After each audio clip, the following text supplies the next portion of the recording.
Bonjour et bienvenue à notre méditation. Aujourd'hui, c'est le 10 juillet.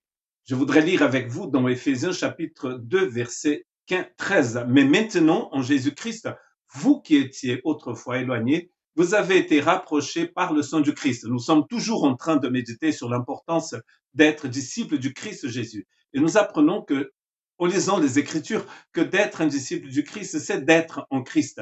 Nous avons vu les bénéfices et nous allons continuer de voir les bénéfices d'être en Christ. Et aujourd'hui, je voudrais voir avec vous, comme ce texte d'Éphésiens nous montre, que, en fait, d'être en Christ n'est pas seulement quelque chose d'individuel, mais c'est aussi collectif.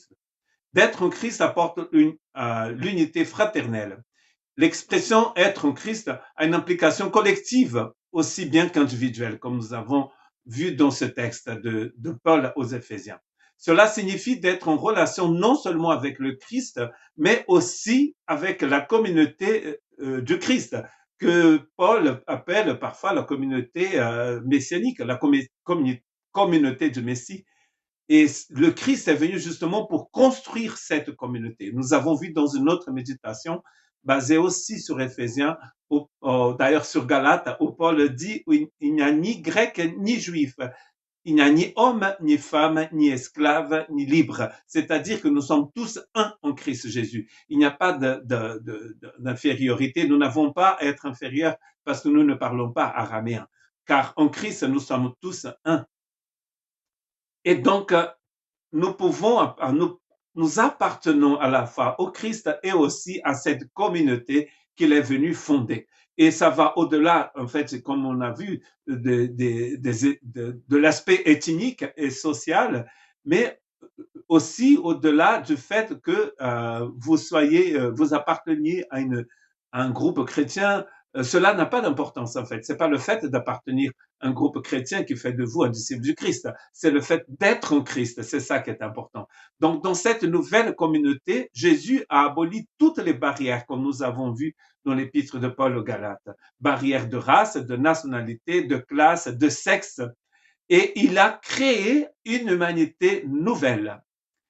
Et cette humanité nouvelle, dans cette humanité nouvelle, il n'y a ni grec, ni juif, ni esclave, ni libre, ni homme, ni femme. Nous sommes tous un en Christ Jésus. Si je continue à lire Éphésiens chapitre 2, dans le verset 14, Paul dit ceci, car lui-même est notre paix, qui a unifié les deux groupes et a détruit la barrière, le mur de séparation, l'hostilité. Il avait donc ce mur de séparation dans le temple qui ne permettait pas que les non-juifs rentrent dans le temple, ou qui rentrent d'ailleurs dans une partie qui ne leur était pas réservée.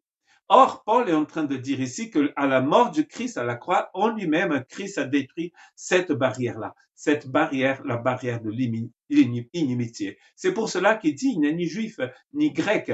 Les juifs et les autres ne pouvaient pas vivre en paix. Les juifs ne vivaient pas en paix avec les païens ne vivaient pas avec les juifs. Or, en Christ, nous vivons tous en paix parce que Christ a aboli dans sa chair toute la haine, toutes les indifférences. Et donc, cette unité était en fait sensationnelle dans les premiers jours de l'Église. Mais bien sûr, car à cette époque-là, par exemple, les femmes étaient méprisées, les esclaves n'avaient aucun droit et comme on vient de dire, les juifs et les non-juifs ne vivaient pas en paix, ne se parlaient pas. Vous imaginez un Romain d'être en paix avec un juif et vice-versa. Or, cela est possible en Christ. C'est pour ça que cette unité, cette œuvre divine, elle est exceptionnelle. Je dirais même qu'elle est éternelle, parce que ça fait partie du projet éternel de Dieu. C'est le péché qui met une barrière entre les hommes et les femmes, les esclaves et les non-esclaves, entre les différentes ethnies. Le péché met des barrières. Jésus les enlève en lui-même. Il est mort pour enlever ces barrières. Donc c'est seulement de cette manière que nous pouvons en fait démontrer que nous sommes des disciples du Christ Jésus. Nous sommes en Christ, mais nous faisons partie aussi d'une communauté où des gens, eux aussi, sont en Christ.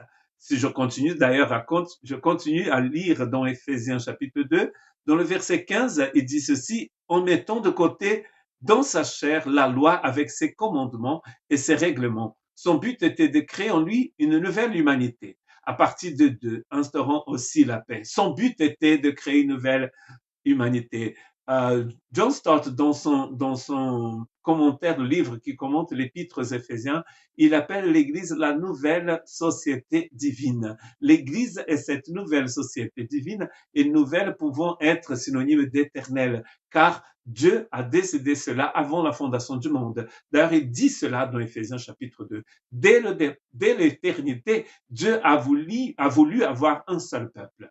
Donc, dans cette communion fraternelle de ceux qui sont liés par une loyauté personnelle avec Jésus-Christ, la relation d'amour atteint une intimité, une intensité inconnue ailleurs.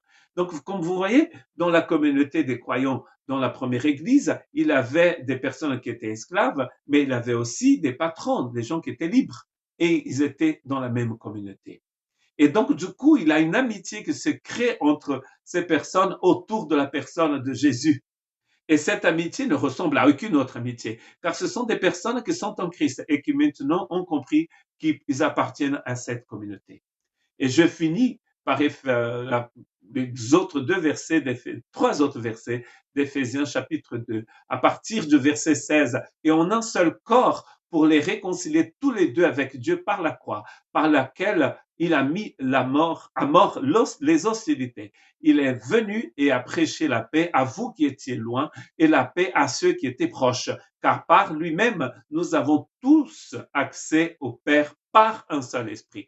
Nous avons tous accès au Père par un seul esprit en Christ Jésus. Que vous soyez blanc, noir, rouge, vert, bleu, nous sommes tous un si nous sommes en Christ Jésus. Que Dieu vous bénisse.